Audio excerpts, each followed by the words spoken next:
ಬೆಳಿಗ್ಗೆ ಆದರೆ ಸಾಕು ಚಪಾತಿ ಜೊತೆ, ದೋಸೆ ಜೊತೆ, ಇಡ್ಲಿ ಜೊತೆ ಯಾವ ಸಾಗು ಮಾಡೋಣ, ಯಾವ ಪಲ್ಯ ಮಾಡೋಣ ಅಂತ ಯೋಚನೆ ಮಾಡ್ತಾ ಇರ್ತೀವಿ. ಮೂರಕ್ಕೂ ಒಂದೇ ರೀತಿ ಅಡ್ಜಸ್ಟ್ ಆಗುವಂಥ ಒಳ್ಳೆ ಟೇಸ್ಟಿ ಸಾಗುನ ನಾನಿವತ್ತು ಯಾವ ರೀತಿ ಮಾಡೋದು ಅಂತ ನಾನು ನಿಮಗೆ ತೋರಿಸ್ಕೊಡ್ತಾ ಇದ್ದೀನಿ.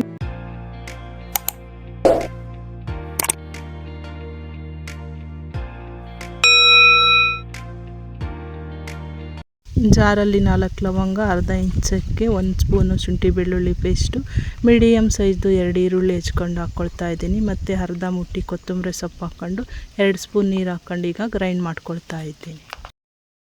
2 ಮೀಡಿಯಮ್ ಸೈಜ್ ಟೊಮೊಟೊ ತಗೊಂಡು ಅರ್ಧ ಹೋಳು ತೆಂಗಿನಕಾಯಿನ ಪೀಸ್ ಮಾಡ್ಕೊಂಡು ಅವೆರಡು ಹಾಕಿ ಗ್ರೈಂಡ್ ಮಾಡ್ಕೊಳ್ತಾ ಇದ್ದೀನಿ. ಇಲ್ಲಿ ಕುಕ್ಕರ್ ಇಟ್ಕೊಂಡು ಬಿಸಿ ಆದಮೇಲೆ 4 ಟೀ ಸ್ಪೂನ್ ಎಣ್ಣೆ ಹಾಕ್ಕೊಳ್ತಾ ಇದ್ದೀನಿ. ಒಂದು ಸ್ವಲ್ಪ ಈರುಳ್ಳಿ ಹಾಕ್ಕೊಂಡು ಕೆಂಪಗಾಗಿದ್ಮೇಲೆ ರುಬ್ಬಿಟ್ಕೊಂಡಿದ್ನಲ್ಲ ಅದು ಮಸಾಲೆ ಹಾಕ್ಕೊಳ್ತಾ ಇದ್ದೀನಿ. 1 ಟೀ ಸ್ಪೂನ್ ಖಾರದ ಪುಡಿ ಹಾಕ್ಕೊಳ್ತಿದ್ದೀನಿ. 1/4 ಟೀ ಸ್ಪೂನು ಅರಿಶಿನದ ಪುಡಿ ಹಾಕ್ಕೊಂಡು ಚೆನ್ನಾಗಿ ಹಸಿ ವಾಸನೆ ಹೋಗೋವರೆಗೂ ಫ್ರೈ ಮಾಡ್ಕೊಳ್ತಾ ಇದ್ದೀನಿ. ಚೆನ್ನಾಗಿ ಹಸಿ ವಾಸನೆ ಹೋಗೋವರೆಗೂ ನಾನೀಗ ಫ್ರೈ ಮಾಡ್ಕೊಂಡಿದ್ದೀನಿ. 100 ಗ್ರಾಮ್ ಹೆಸರುಬೇಳೆ ತೊಳೆದು ಈಗ ಹೆಸರುಬೇಳೆ ಹಾಕ್ಕೊಳ್ತಾ ಇದ್ದೀನಿ.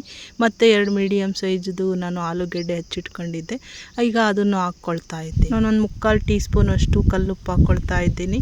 ಮತ್ತು ಈಗ ಚೆನ್ನಾಗಿ ತಿರುಗಿಸ್ಕೊಂಡು ಒಂದು ಸ್ವಲ್ಪ ಮಸಾಲೆ ನೀರಲ್ಲೇ ಹಾಕಿ ಒಂದು 5 ನಿಮಿಷ ಚೆನ್ನಾಗಿ ಬೇಯಿಸ್ಕೊಳ್ಳಿ.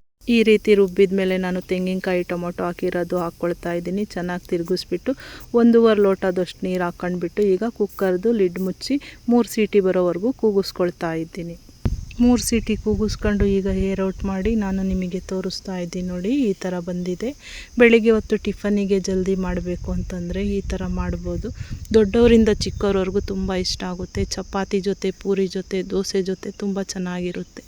ಬೇಕು ಅಂದರೆ ನೀವು ಮೊಟ್ಟೆನೂ ಒಡೆದು ಹಾಕ್ಬೋದು, ಅದು ತುಂಬ ಚೆನ್ನಾಗಿರುತ್ತೆ. 1 ಸೀಟಿ ಕೂಗಿಸ್ಕೊಳ್ಳಿ, ತಿರುಗಿಸೋಕೆ ಹೋಗಬೇಡಿ ಮೊಟ್ಟೆ ಹಾಕಿದ್ಮೇಲೆ.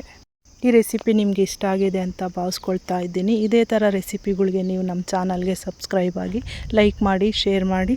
ಧನ್ಯವಾದಗಳು.